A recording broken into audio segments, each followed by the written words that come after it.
Bonjour tout le monde. En cet épisode, nous observons une baisse continue des crypto-monnaies alternatives.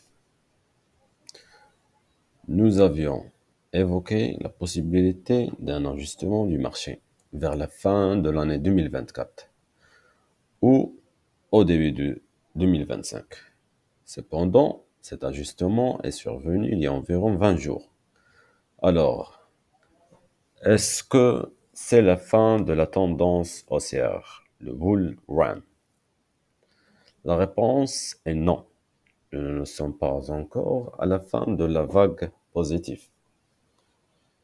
De plus, en ce moment, beaucoup se posent des questions sur la situation de l'USDT, le dollar numérique, et sur la décision prise par des plateformes comme Coinbase, OKX, Bybit et d'autres concernant cette stablecoin dans l'Union européenne.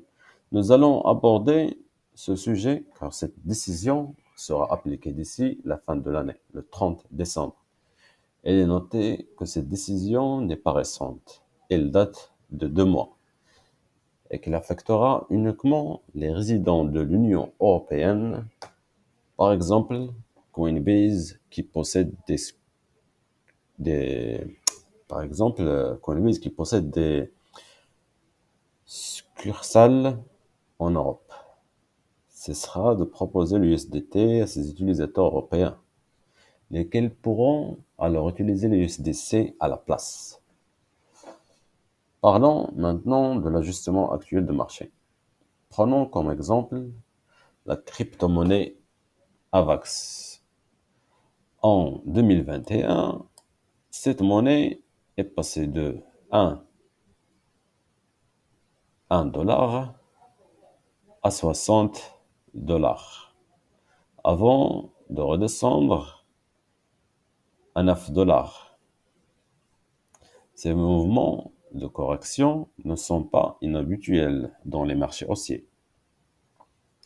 Beaucoup d'investisseurs ont vécu des situations similaires. Par exemple, certains ont acheté AVAX à 15 dollars et l'ont vu monter à 60 dollars sans vendre, espérant des objectifs à long terme. Et lorsque la monnaie et le coin est redescendu sous leur prix d'achat initial, la panique s'est installée.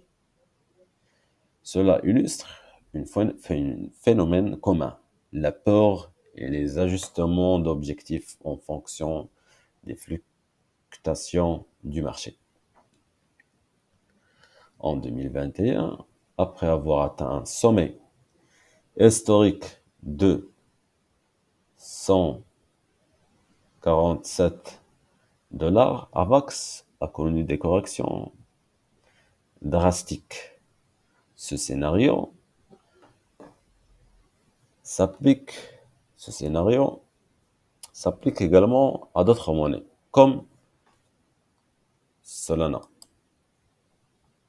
et Phantom. Les corrections sont fréquentes et parfois brutales, mais elles offrent aussi des opportunités aux investisseurs patients qui choisissent de conserver leurs actifs, de les holder. L'importance du hold et des investissements solides. Un point crucial à retenir est que le marché des crypto-monnaies ne fonctionne pas comme les marchés traditionnels.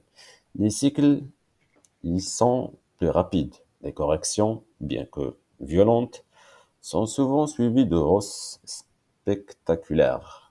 Prenons l'exemple de Matic, Polygon, qui a subi des baisses avant de monter de manière exponentielle, atteignant 3 dollars, après être parti presque de rien. Le stockage ou le hold est essentiel pour résister aux manipulations du marché. Orchestré par les market makers, faiseurs de marché, ces derniers utilisent des stratégies pour effrayer les investisseurs et accumuler à bas prix.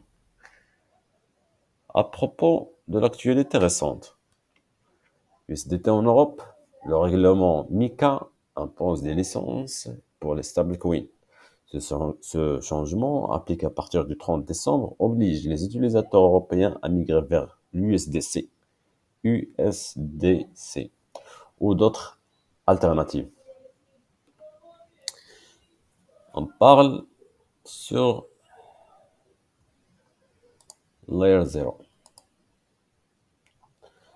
Layer 0.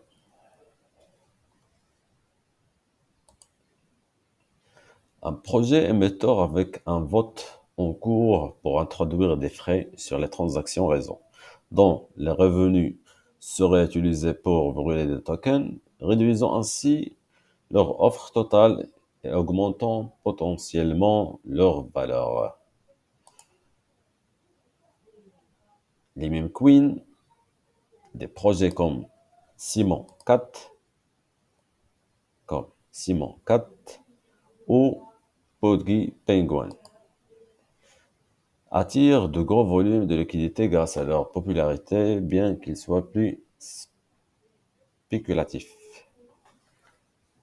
En conclusion, pour les investisseurs, diversifiez vos portefeuilles en misant principalement sur des projets solides, Layer 1, tout en réservant une petite partie pour des tokens spéculatifs comme les memes queen. N'hésitez pas à partager vos suggestions pour les prochains sujets et crypto à analyser. À bientôt.